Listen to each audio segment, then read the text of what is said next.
भी आप उससे सहमत नहीं है जो रिपोर्ट रखी गई है? ना मैं हाँ बोल रहा हूँ ना मैं ना बोल रहा हूँ। मैं ये बोल रहा हूँ कि एक बार जब सदन में ये आएगा तो जरूर पार्टी अपना पक्ष रखेगी। नहीं, लेकिन जो मुसलमान आपके लिए वोट करता है चिराग भाई, मुझे लगता नहीं कि अब इसमें बहुत ज्यादा कोई शिकायत या नाराजगी की कोई बात है। मैं जरूर मानता हूँ कि कई ऐसे धार्मिक संगठन हैं जिन्होंने स्पष्ट तौर से मेरा नाम लेते हुए ये कहा कि आप भैया इनसे दूरी बना के रखें। चिराग, नीतीश जी, नायडू जी, तीनों का नाम लेकर उन्होंने कहा कि इनसे आप दूरी बना के रखें। उनकी नाराजगी भी मेरी सराखों पर अगर चिराग पासवान को भी अगर ये प्रूव करने की जरूरत है कि मैं कितना सेक्युलर हूं, तो वो जितने धार्मिक संगठन ऐसे हैं, मैं आदरणीय मदनी साहब का मैं जिक्र कर रहा हूं, जिस तरीके से उन्होंने 11 मुस्लिम संगठनों को इकट्ठा कर ये फतवा या जो भी आदेश जारी किया कि चिराग और नीतीश जी और नायडू जी की पार्टी से आप लोग दूर रहें। उनसे बस मैं इतना कहूंगा कि अगर आपको चिराग पासवान से भी शिकायत है तो बस इतना जहन में जरूर रखिएगा कि चिराग पासवान वही व्यक्ति है जिनके पिता ने अपनी पार्टी 2005 में समाप्त कर दी थी, मुस्लिम मुख्यमंत्री बने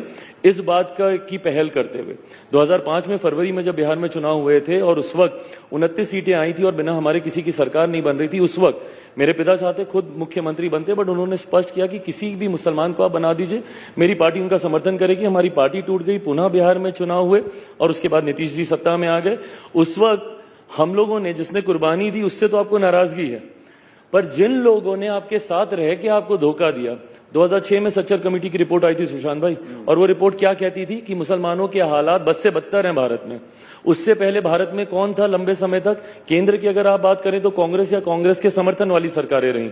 अगर आप बिहार की बात करें तो निरंतरता में पूरे 90 के दशक और 2005 तक राजद की सरकार थी। उनका आप संरक्षण करेंगे, पर जिन्होंने अपनी पार्टी को समाप्त कर दिया उनसे आप नाराजगी रखेंगे। खैर, आपकी नाराजगी मेरे सराखों पर।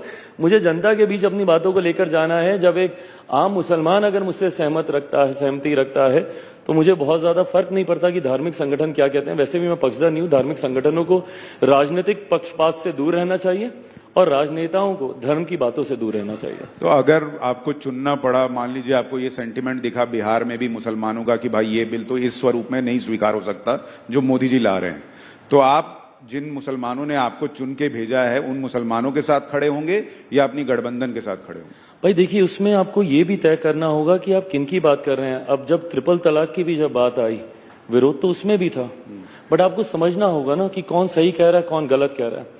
जब किसी अमीर या गरीब में लड़ाई हो रही है तो आपको समझना होगा कि क्या अमीर अगर उसकी आवाज ज्यादा है, इसका मतलब कतई ये नहीं है ना कि वो सही है। हो सकता है एक बड़ी आबादी उन गरीबों की भी हो जिनकी बात सही हो। ऐसे में आपको उनकी आवाज भी बननी होगी। मतभेद हर विषय पे आएंगे, कोई ऐसा विषय नहीं है जिसमें सर्वसहमति हर कोई एक सुर में बोलेगा। हर किसी विषय में मतभेद आते ही आते हैं। ऐसे में आपको उनकी आवाज बनने की ज्यादा जरूरत है संभवतः, जो अपनी आवाज को वहां तक पहुंचा नहीं पा रहे। बीजेपी को लेके जो अभी माहौल बना हुआ है, अभी जैसे हो गया कि संभल में सड़क पे नमाज पढ़ने नहीं देंगे या मेरठ में नहीं पढ़ने देंगे। एक वर्ग का ये कहना है कि अगर सड़क पे नमाज नहीं पढ़ने देना है तो पूरे देश में कीजिए, बीजेपी शासित हर राज्य में कर दीजिए। पूरे यूपी में प्रशासन का ऑर्डर आ जाए कि सड़क पे नमाज पढ़ने नहीं देंगे। कुछ जगहों पर आप रोक रहे हैं। और फिर कुछ लोगों का यह भी कहना है कि अगर ईद के पहले एक दिन पढ़ ही लिया तो क्या ही सड़क घिस तोड़ी जाएगी। आपका इस पर आपकी राय क्या है? क्योंकि पटना में मुझे याद है, आपको भी पता है, वहां पे सड़क पे नमाज तो होती है। भाई मुझे लगता है ये सब फालतू की बातें हैं, इस पे चर्चा भी नहीं करनी चाहिए। कोई मतलब नहीं बनता इन सारी बातों का। आज देश में बड़े बड़े विषय हैं जिसको लेकर हम लोग को चर्चा करनी चाहिए। और दिक्कत ये होती है कि जब हम लोग ऐसी बेमानी बातों के ऊपर जब हम लोग चर्चा करने लगते हैं, बिना मतलब इससे समाज में, देश में एक तनाव का वातावरण बनता है, एक असहमति का वातावरण बनता है। बिना मतलब के संप्रदाय, अलग अलग लोगों के बीच में टकरारें पैदा होती हैं। कोई मतलब नहीं है। जिसको जो जैसे करना है इतने वर्षों से करते आए हैं ना, करते रहेंगे। पर आज जब बड़े एजेंडे हैं, आज देख लीजिए, अगर ये सारी बातें नहीं हो रही होती तो संभवतः आप मुझसे पूछते कि आपने as a food processing minister इतने महीनों में क्या किया। और चिराग भाई, ये सारी चीजें सेकेंडरी हो जाती हैं। चिराग भाई, जिसको आप फालतू बात बता रहे हैं वो तो आपके ही सहयोगी दल के लोग कर रहे हैं ना। पर मैं नहीं सहमत हूं ना, मैं यही तो मैं जिक्र कर रहा हूं।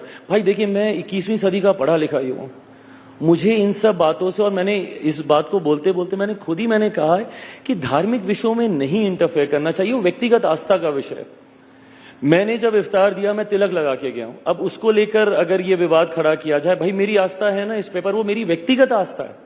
मैं आपके धर्म का सम्मान करने के लिए मैं अपने धर्म के संस्कारों को तो नहीं भूलूंगा ना। बट ये सारे बंद कमरे के पीछे की बातें हैं ना, ये व्यक्तिगत आस्था का विषय है। कईयों की आस्था होती है, कईयों की नहीं होती। कितने हिंदू हैं जो तिलक नहीं लगाते हैं, तो क्या वो हिंदू नहीं है? बट ये सारी व्यक्तिगत आस्था का विषय, इसको क्यों सार्वजनिक तौर पर या इसको क्यों जनरलाइज करने का प्रयास किया जा रहा है? मैं अपने सहयोगियों की भी मैं बात कर रहा हूं, अगर आप उनका भी नाम लेकर बोल रहे हैं कि वो लोग ये करते हैं, मैं इस राजनीति से सहमत नहीं हूं। मैं मानता हूं कि आज की तारीख में there are bigger issues, there are bigger things that needs to be addressed.